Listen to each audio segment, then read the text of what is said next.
பெரிய உதவி பண்ணிருக்காரு. ரசிகர் மன்ற ஆபீஸ் பார்க்கணுன்னீங்களா? இதான் அவனே முதல் சுதாரணை பண்ணாரு. பாத்தியா? அதோட பெரிய போட்டோ இல்லை காருக்கு.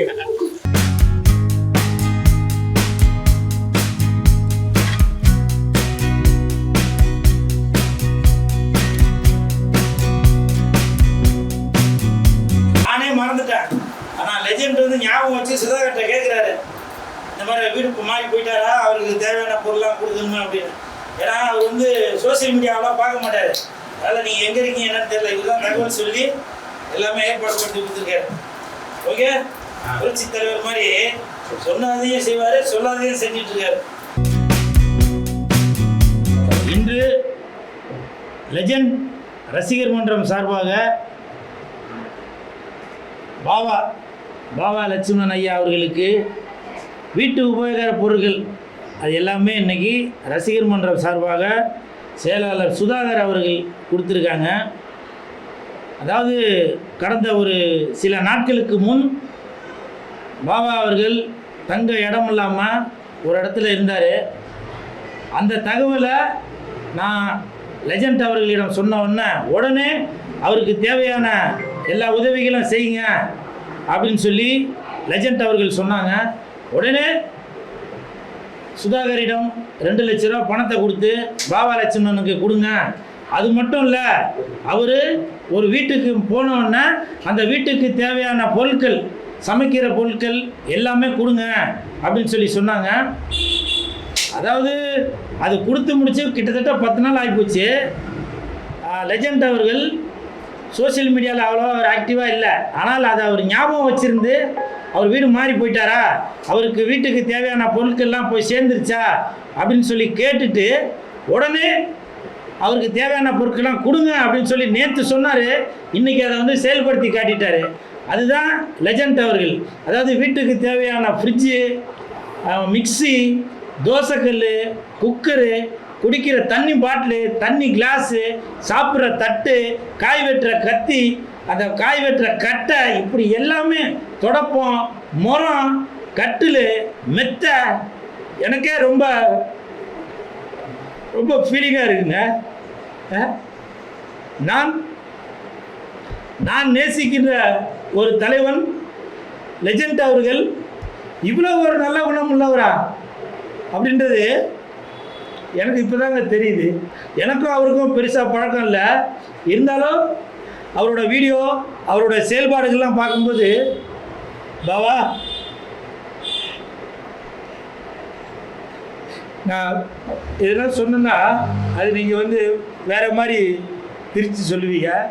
இப்போவும் சொல்கிறேன், புரட்சி தலைவர் எம்ஜிஆர் ஐயா அவர்கள் எப்படியோ அதே மாதிரி புரட்சி நாயகனாக இருக்கும் லெஜெண்ட் அவர்கள் நீடூடி வாழணும்.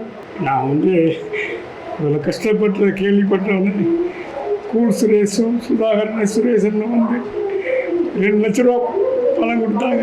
ஆனால் கொஞ்ச நாள் வெயிட் பண்ணுங்க, உங்களுக்கு கிச்சன் தேவையான கட்டில், மெத்து, ஃப்ரிட்ஜு எல்லாமே தரோம்னு அப்படின்னு சொன்னாங்க. அப்புறமே ஆனால் நீங்கள் இருங்க, உங்கள் அட்ரஸ் கொடுங்க அனுப்பிச்சி விட்டுருந்தாங்க. ஆனால் எனக்கு வந்து இங்கே ரசிகர் மன்றத்தை பார்க்கணும் அப்படின்னு சுரேஷ் சார் சொன்னேன். இது முதல் மாடி ஏறி வருவீங்களாம்னா எங்கள் பழனி மலைக்கு போனால் படிக்கட்டு ஏறுறோம்னாங்க. அதை மாதிரி ஏறி வந்துடும் சொல்லி வந்தேன். வந்துட்டு இந்த பாத்திர பண்டங்கள் தான் எனக்கு கொடுத்தாங்க. ரசிகர் மன்றத்தை நான் என்றைக்கும் மறக்க மாட்டேன். சுதாகரனே, சுரேஷனே, கூல் சுரேஷனே, ஒரு தரவணா சார் ஒரு புரட்சி தலைவர் மாதிரி தான்.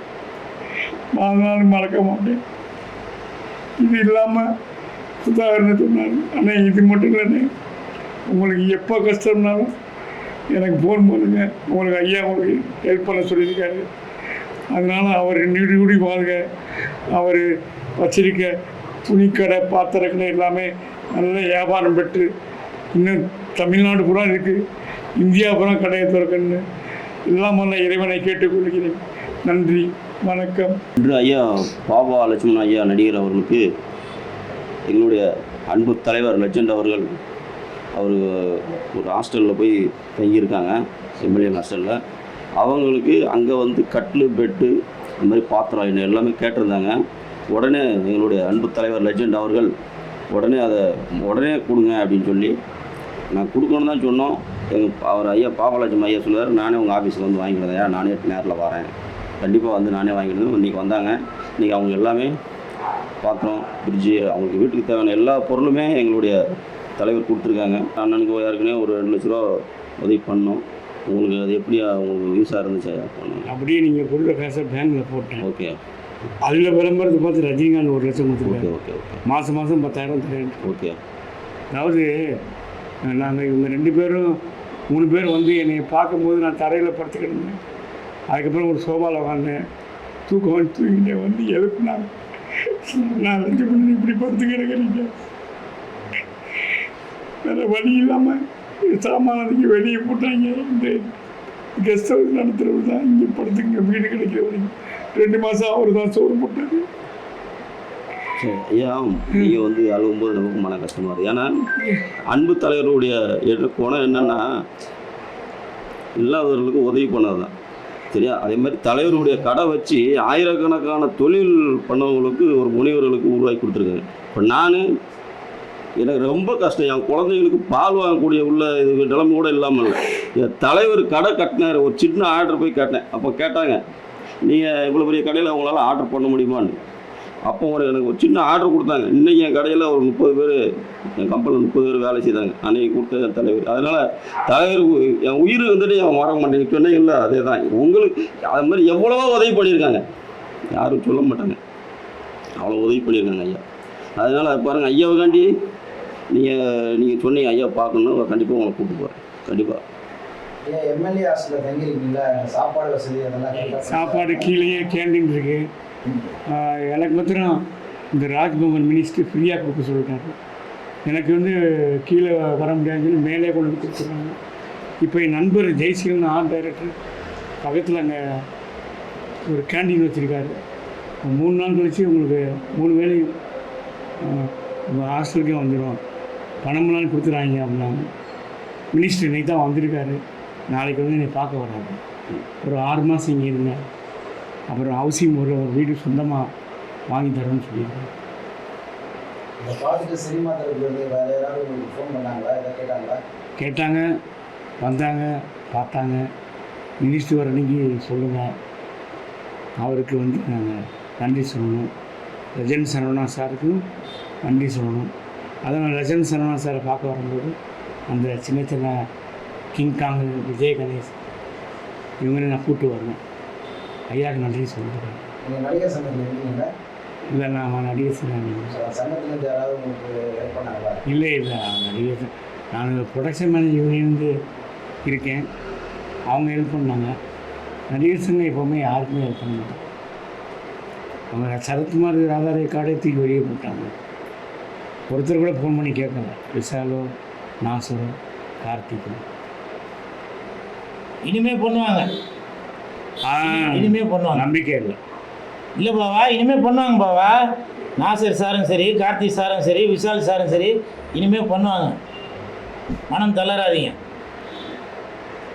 ஏன்னா ஆஸ்பத்திரியில் இருக்கும்போது விஷால் சார் கூட ரசிகர் மன்ற செயலாளர் வந்தார். உங்களுக்கு ஏதாவது பண உதவினா விஷால் சார் கொடுக்க சொல்லியிருக்காங்க. சார் இப்போதைக்கு எனக்கு பணம் இருக்குது, நான் தேவையில்லாமல் கேட்டுக்கிறேன். இப்போ உங்களுக்கு வந்து ஜீவா சார் ஹெல்ப் பண்ணுறதா சொல்லியிருந்தாரு. 10,000 மாதம் 15,000 இப்போ கொடுக்குறாரு. இல்லை, திருப்பி ஆஃபீஸ் வர சொல்லியிருக்காரு. போய் பார்த்தா நான் திருப்பி கொடுப்பேன். பேசினாரா? அவர் ஆஃபீஸ் காலி பண்ணிட்டாரு. நான் ஒரு நாள் இப்போ சூப்பர் ரோட் ஆஃபீஸுக்கே வராரு. ஒரு நாள் போய் பார்க்கணும். இவ்வளோ ஏற்பாடும் நம்ம கோவிந்தராஜ் அண்ணன் பிஆர்ஓ அவர் நிறைய யூடியூப் சேனலில் கொடுத்து தான் குலுசுரசனை பார்த்துட்டு கோவிந்தராஜன் பேசிட்டு, நான் இந்த மாதிரி ஐடியா இருக்குது, நானும் சுதாகர் சாரும் சுரேஷ் சாரும் வரணும் அப்படி வந்தாங்க. அப்போ அண்ணனும் கூட இருந்தாங்க. கோவிந்தராஜ் பிஆர்ஓ சாரை நான் என்றைக்கும் மறக்க மாட்டேன். இன்னைக்கு கூட 2 பேரும் பேட்டி எடுக்க அனுப்பிச்சுட்டாங்க. நான் இங்கே வந்துட்டேன். அது பேட்டினா சும்மா கிடையாது, பணம் வாங்கி கொடுக்குறாரு. அவரை மறக்க மாட்டேன். அதெல்லாம் நீங்கள் அவரை பற்றி பேசாதீங்க. இல்லை பேசாதீங்க. ரஜினி சார் 10,000 மாசம் போடுறாரு நீங்க. அவர் கால் பண்ணி பேசினாரா அவங்கள்ட்ட? அவர் பேசுகிற சுப்பையான்னு ஒரு உதவியாக பேசினார். 1 லட்சம் அக்கௌண்ட்டில் போட்டாங்க. மாதம் 10,000 போட்டுருந்தாங்க. வேறு உங்களுக்கு இப்போ எம்எல்ஏஸ் வைக்கிறேன்னு கேள்விப்பட்டேன். இந்த 10 ரூபா பேங்கில் போட்டுங்க. சப்போஸ் இங்கேருந்து காலி பண்ணி ஏதாவது வீடு போகிறீங்கன்னா அந்த வாடகை தரேன்னு இருக்காங்க. ரஜினி சாரை பார்க்குறது கேட்டிருக்கேன் நான். அவர் ஷூட்டிங் புதுப்படம் ஆரம்பிச்சிருக்காங்க ஹஸ்பண்ட் மாதிரி மட்டும். அது ஷூட்டிங் முடிஞ்ச பிறகு நான் சொல்கிறேன், வீட்டில் பார்க்கலாம். ஐயா, எனக்கு ஒரு ஐடியா தோணுது, அது சரியா தவறான்னு தெரியல, இருந்தாலும் கேட்குறேன். நீங்கள் இன்னும் கல்யாணம் பண்ணலை, ஒருவேளை இப்போ உங்கள் வயதுக்கு ஏற்ற மாதிரி, ஏன்னா சில பேர் திருமணமாகி மனம் முறிந்தவங்க இருப்பாங்க இல்லையா, ஒருவேளை உங்களுக்கு இல்லை சில பேர் கல்யாணம் பண்ணாமல் கூட இருப்பாங்க, ஒருவேளை அந்த மாதிரி உங்களுக்கு உதவியாக இருப்பதற்கு எதுவும் திருமணம் பண்ணணும் என்ற ஒரு ஐடியா எதுவும் இருக்கா? இல்லை, அப்படிலாம் ஐடியா கிடையாது. என்னை நானே பார்த்துக்குவேன். ஏன்னா இப்போ நான் மதுப்பழக்கம் இருந்துச்சு, அது நிப்பாட்டினது உடம்பு நல்லா இருந்துச்சு. பாருங்க எவ்வளோ குண்டாந்து இப்போ எவ்வளோ ஒல்லி ஆகிடுச்சு. அதனால் நான் என்னையை நானே பார்த்துக்குவேன். எனக்கு அதுதான் கேட்டாங்க, உங்களுக்கு வெஸ்டர்ன் டாய்லெட் வேணுமா கேட்டாங்க. ஆமாங்க அப்படின்னு மினிஸ்டர்கிட்ட. அது ஒரு பெட்ரூம், இன்னொரு பெட்ரூம், எனக்கு ஒரு ஏசி வாங்கி மாட்டிருக்காங்க, ஃபேனு. இவ்வளோ பெரிய இடத்துல கொடுத்துருக்காங்கன்னு சாதாரண விஷயம் கிடையாது. இப்போ மது பழக்கத்துக்கு இருந்து இப்போ விடுபட்டுட்டீங்கன்னு சொன்னீங்கல்ல, அதை தயவு செஞ்சு நிறையா பேர் குடிச்சிட்டு குட்டிச்சவராக போயிட்டு இருக்கீங்க. தயவு செய்து மதுவால் சீரழிஞ்சு போயிடாதீங்க. அதை அனுபவப்பட்டு இன்னைக்கு திருந்தி உங்கள் முன்னாடி இருக்கிறாரு, நீங்கள் அவங்களுக்கு புத்திமதி சொல்கிற மாதிரி 4 வார்த்தை சொல்லுங்கள். நான் வந்து தங்க இடம் இல்லாமல் ரோட்டில் படுத்து கிடந்தபோது தமிழ் முதல்வர் சொல்லி ராஜ்மோகன் ஐயா வந்து வீடு கொடுத்தாங்க. முதல்ல எடுத்தோடனே உள்ளே போனேன், எங்கள் பிஏ சொன்னாங்க, அவருக்கு இந்த வாடை பிடிக்காது ராஜ்மோகன் ஐயாவுக்கு, தயவுசெய்து சாப்பிட்றாங்க, சாப்பிட்டு தெரிஞ்சால் உங்களை வெளியே பற்றிடுவாங்க, அப்புறம் நீங்கள் எங்கே போய் தங்குவீங்க அவள்டாங்க. அதனால் நீங்கள் மது பழக்கத்தை விட்டுருங்க, பொண்டாட்டி பிள்ளையை கரெக்டாக பாருங்கள். இப்போ நீங்கள் மது ரொம்ப இருந்தீங்கன்னா ஒய்ஃப் வந்து கோவிச்சுக்குவாங்க, அப்புறம் டைவர்ஸ் கேட்பாங்க, பசங்க வந்து மதிக்க மாட்டாங்க. ஸ்கூலில் உள்ள பசங்களாம் வந்து உங்கள் அப்பயே பெரிய குடிகாரன் என்ன கிண்டல் பண்ணுவாங்க. அதனால் தயவுசெய்து யாருமே மது பழக்கத்தை விட்டிங்கன்னா வாழ்க்கை நல்லாயிருக்கும்.